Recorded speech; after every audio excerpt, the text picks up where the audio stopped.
My name is Wes White, co-president of the Salinas / Monterey County Homeless Union, which is part of the Poor People's Campaign, a national call for moral revival. Also a member of the LEAD Committee, which is the Lived Experience Advisory Directive. That's a member within the continuum of care that receives state and federal money. Perfect. Well, Wes, again, thank you so much for taking time to talk, especially on this very important issue.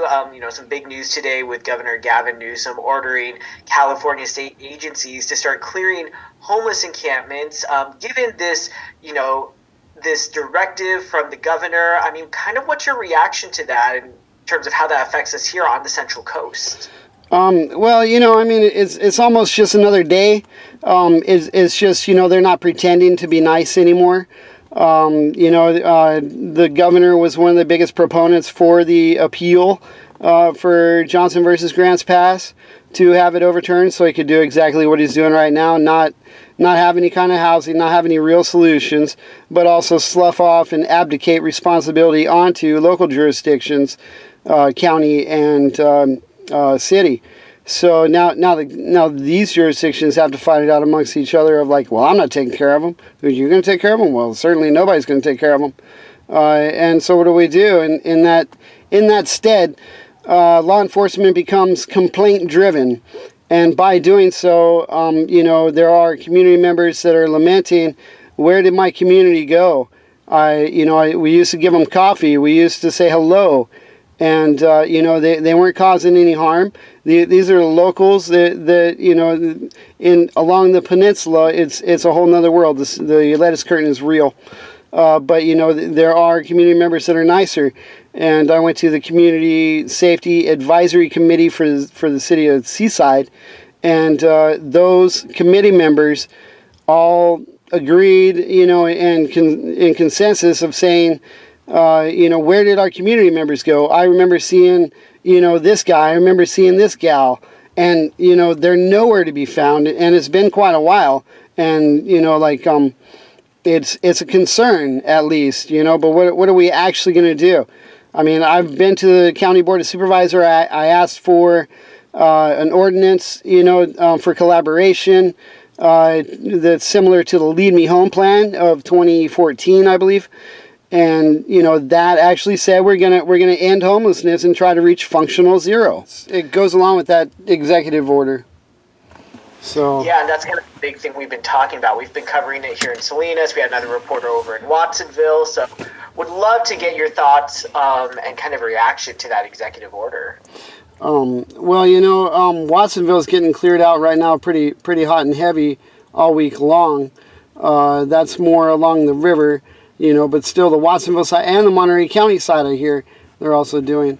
So that's kind of, out of their jurisdiction even. The reaction is like it's more the same, dude. If you talk to already in Salinas, then that people have already been cleared off the highway yesterday and the day before. So, and that's Caltrans, right? Yes, and that's before the order. For the last decade, everyone's been saying, "Oh, go ask the state for more money. We need funding." Okay, well, it's obvious that the state's abdicating their responsibility. So whose jurisdiction is it? Actually, they're sloughing off their responsibility onto you, local jurisdictions, county and cities. And it's egregious in what's happening. And all you got to do is just not have a heart. And it's that easy. It's just another day's worth of pay. My kid's more important than you, and my kid's got to go to college. So, and there again, labor exploitation, because I doubt that many people are getting prevailing wages. I doubt that many people are getting, benefits. The workers that are all, contracted by this industrial complex. Now, there was a Coalition of Homeless Service Providers board meeting that... in that meeting, the members had a consensus that sweeps are the anti-solution. So, what they're trying to do is gather a database of information that they can share to the public, especially the jurisdictions, get some jurisdictions on board with acknowledging and allowing dignity, decency, and dominion over their own life. You know, these are our residents. You know, 85% of everyone in Monterey County, a couple of point in time counts ago, over 85% of people had lived in Monterey County at least 5 years. And most of them are lifelong residents. You know, just don't expect to die this early. Yeah, and, you know, definitely a very hot topic. And given that, you know, the state's been trying to take action, and, you know, here in Salinas, the city's also been taking action. I just spoke with them earlier today. What concerns do you have for the people in many of our local homeless encampments, given this state action and given the pressure it puts really on a lot of our local agencies and cities? Absolutely. Well, the concern is just that a lot of issue with the service providers. How do you obtain fruition of service if you can't even find the people? If the people are in more of a detrimental quality of life situation and possibly loss of life, you know, because they've been dying to waiting for housing, you know, dying waiting for services. I mean, if we had a permanent address where people could be, especially if they're identified in the continuum of care for coordinated entry into housing, then there should be no problem with allowing people the affordable housing they already have, 400 square feet and a structure. You know, that's 20 feet by 20 feet of personal space that they need to maintain and steward the land over. As long as it's not, you know, a complaint of blight, you know, that should be mitigated through the service managers, the service providers and case managers, you know, and given opportunity for redirection and compliance with minimal health and safety standards. So then you don't have to be concerned about, you know, is it going to attract rats? But then again, also, as a jurisdiction, as you know, we need to open the bathrooms. There are public bathrooms that should be available 24 hours, or at least drop off some porta potties. You know, CDC guidelines during shelter in place was 1 porta potty for every 10 people. And that's actually, you know, stretching it. You need more than that. You need a lower ratio. You know, but it's a start. Okay, running water and electricity. You need to allow people to have generators. You need to allow people to make fires for food and regulate that. That's not that hard to regulate. I mean, you have these one-burner stoves that work off a little gas propane. You have, you know, bigger ones. You have barbecue pits. You know, I mean, we could really style people. We talk about tiny homes, but we won't. Those will just be boxes. Most of those places you cannot cook in there, and most of those places you do not have a bathroom. So that means you have to share congregate living with a bathroom. And not many. I mean, that's quality of life issue right there. I mean, honestly, if there was to be a solution, it would have to be apartments, and that's not an option because we want market rate. We talk about affordable housing, but as a jurisdiction, it's a business, and it needs top dollar for every square foot it has. Yeah, and when we talk about cost of living here on the Central Coast, definitely very, very high. Now, kind of going back to the state directive, now, I understand under his Newsom's direction, what it would do is with state agencies, including state parks, Department of Transportation, it would require them to prioritize the clearing of encampments that pose health and safety risks. I spoke to the city of Salinas. They kind of reiterated the same idea with what they're doing. Given they say that they're trying to address those health and safety concerns within some encampments, what's your response to that? My question is, whose health? Whose safety? Because is the point to get rid of people? Is that what's going to create health and safety? What about those people's lives? What do we do with the remainder? That's always been my question. You know, we can sign people up for services. We'll get a mascot level of maybe 3% out of the entire population that we can parade around as success stories. But honestly, we're subsidizing them and taking a large portion of their money in our pocket. So we're actually using people. And if there's not enough money, then you just don't deserve to exist. We're going to make money off of you until you're dead. And that's been the problem this whole decade that I've noticed. You know, we ain't got no money to help you, but we got all kinds of money to get rid of you, make money off you, and it's getting very lucrative. You see who's making the money. The contractors are making money. The dumpsters are making money. The law enforcement are making money. You're talking about job security. whose job? You know, who's suffering? Human suffering is what pays for these people's job. It's a fascist state. Our economy is based on business, profiteering, capitalism.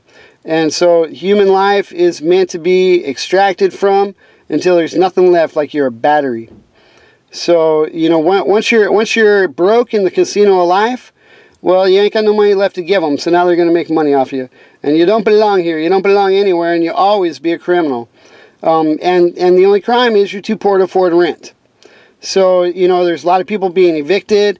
There's so much impacted housing now. There's no new housing being built other than market rate and you know, hotels. So there is no real industry of It's a Wonderful Life. You know, that's not profitable, but that is what we need, is a bunch of George Baileys. You know, and at the same time, just not being selfish. There's so much money that everyone has in their pocket, and they go to church, and yet they spout all this stuff about too bad for you. You know, I mean, it's egregious. You can't just give it to the church. Your mission field is right outside your front door. And just kind of one final question. Of course, we see the action the state's taking. The city says with this directive, they're going to continue doing what they're doing with homeless encampments in the area. If you could say anything to our governmental leaders in Sacramento, here in the city of Salinas, regarding what they're doing and how they're addressing this, what would you want to say to them? Basically, you know, we need to put people first. It's obvious that business moneyed interest is what's most important, a tax revenue stream, and we need to put people first. That's what's not happening right now. We are having loss of quality of life. We are having loss of life. And, you know, all we really need is affordable housing, and what people are in is what they can afford. What we need is personal living space, 400 square feet in a structure, even if it's their own structure, and all they have to do is maintain the land, some minimal health and safety standards. We need running water and electricity. And we just need to be respected. You know, there's a difference between wanting to be left alone, but what they really mean is they don't want to be molested and accosted and stolen from. This is legalized theft, what's happening. And you can't just, it's a war on the poor, and we really need to change the way we do business. We really need to change the way we do commerce, and we need to change the way we do government.